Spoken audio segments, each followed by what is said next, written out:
Crowd dekat FFM 2025 sumpah havoc gila guys.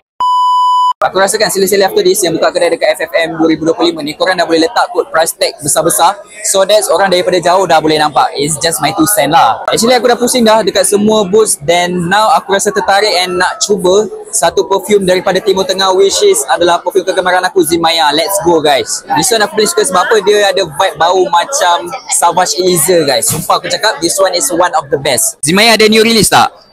Yang mana? Sierra Regal dengan Sierra Nova, dan lagi satu yang paling baru ni, yang ni Barari Coral.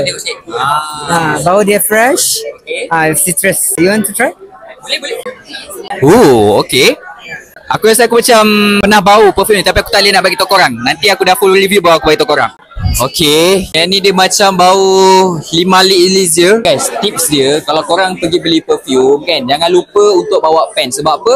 Perfume sangat banyak, and then korang kena tulis perfume apa yang korang dah spray, so that korang tak adalah terlupa and rasa macam ni perfume apa, perfume yang mana aku nak beli kan. Contoh dia macam ni, aku dah spray tadi Zimaya Cult, aku tulis sebab aku rasa macam tertarik dengan perfume Zimaya Cult ni. Okay, macam tu.